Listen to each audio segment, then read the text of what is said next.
For all the changes of the past 20 years, Ireland's reputation abroad often remains entwined with Catholicism and alcohol. It's striking, then, to find Irish emigrants at the heart of Budafield, the organisation behind Britain's best-known alcohol-free festival.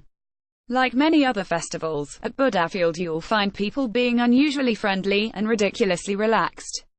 But these festival-goers are not tipsy on beer, high on MDMA, or baked on marijuana. Neither alcohol nor drugs are tolerated at any of their events.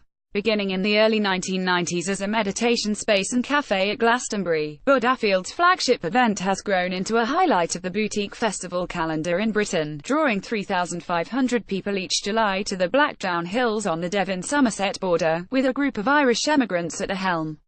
In the lead-up to the festival, in a vale by the River Culmhead, former Dublin schoolteacher Wayne Bedford, who uses the given name Dhanaraja, leads 6 people in meditation in an empty field that will become the festival site.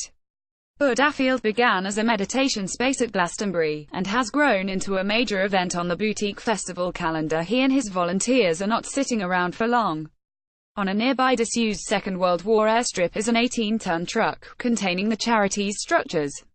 Within hours, Dhanaraja and his team have set up a compost toilet, a makeshift crew kitchen, their own tents, and nascent site infrastructure before the arrival of 15 more volunteers the following day. It's all about community. Setting up the festival is, for us, the path. Work as a tantric guru. You need to come up against reality when it doesn't suit you, he says. We establish a Sangha community to support the practice. You look around and know that these are the guys you're going to set up a famous festival with. And some volunteers turn up year after year. It's pretty satisfying to enter an empty field, and be the last to leave the same empty field a month later. Each morning during setup, the volunteers begin with a 40-minute meditation, before reporting in on the well-being, and then getting to work assembling the structures. Most are based on old British Army tent designs, although some are geodesic domes are made from hazelwood. 41-year-old Dhanaraja, the name means King of Giving, moved to the UK in 2012, inspired by Budafield's total immersion retreats. Ordained into the Triratna Buddhist order in 2016 by another Irish teacher, Ratnaghosa, Dhanaraja is now a trustee of Budafield charity. You have to be true to what you're talking about, he says. We've turned away from 2 industries that cause so much harm, alcohol and advertising. Alcohol is where the money is at for festivals, but we aim to provide somewhere you can love rather than fear. It does change the atmosphere, says Ratnadeva aka Sean Quigley, from Stillorgan in Dublin, who moved to the UK in the 1980s for a career as a contaminant hydrogeologist, after being involved with Opus Dei. I found it was an intellectually circumscribed life, he recalls. Yet they were sincere people with lots of integrity. It has a flavour of genuine openness and family friendliness. People really buy into being intoxicant-free. Ratnadeva, which means spirit of the awakened mind, leads rituals at the Budafield festival, combining a mix of dharmic pageantry and native Celtic animism in the opening, closing and Saturday night ceremonies at the 5-day festival. For the 1 in 3 attendees who are Buddhists, the festival is a very Western expression of the Dharma. For more secular festival goers, it's 5 days of abundant aesthetic and artistic beauty. There are 4 venues featuring acoustic and amplified music, everything from folk to Indian, classical, jazz, swing bands, psychedelic, Afro-Latin percussion, drum and bass, house and gypsy rock. There's a big dance tent, drumming circles and singing workshops. All told, there are 40 workshops a day, plus a Dharma area, a healing garden, a land and social change area, and 2 saunas. It has a flavour of genuine openness and family friendliness, Ratnadeva says of the festival's down-to-earth, community feel. People really buy into being intoxicant-free. You have a sense of how your actions affect others. It's remarkable how little lip there is. That comes out of mindfulness.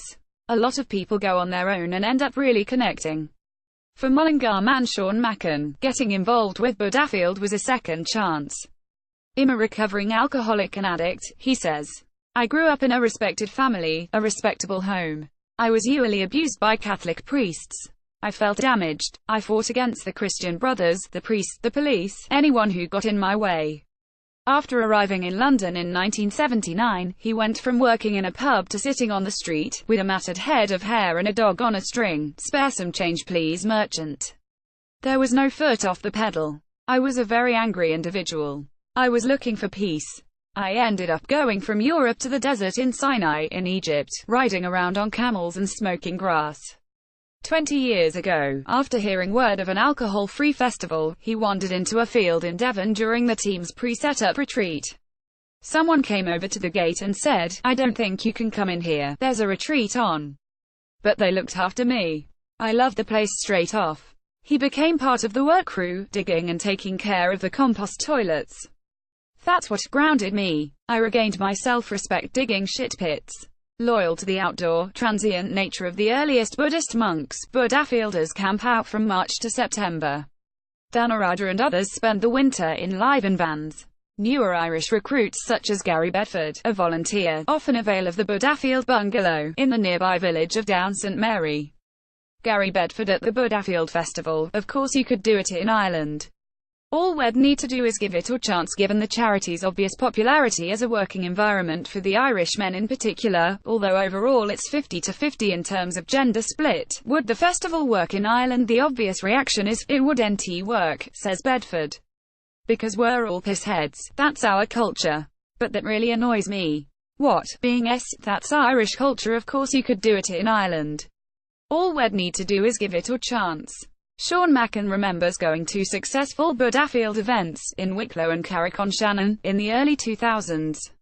There should be a Buddhafield in every country, he says. It's a community, a break from constant craving, from chasing the dollar. Despite eschewing funding from alcohol sales or corporate sponsorship, Buddhafield supports festivals and donation-only retreats from March to September, plus urban winter events. There are 2 other conscious festivals doing something similar to us here now in England, Dhanarada says. We're trying, in a small way, to live positively against the overriding global tide of greed, hatred and delusion. You can live happily, and I am living happily, opposed to those values. And there's an invitation for everyone to join. Ehi Pasico, come and see. Buddhafield takes place from July 18th to 22nd, buddhafield.com.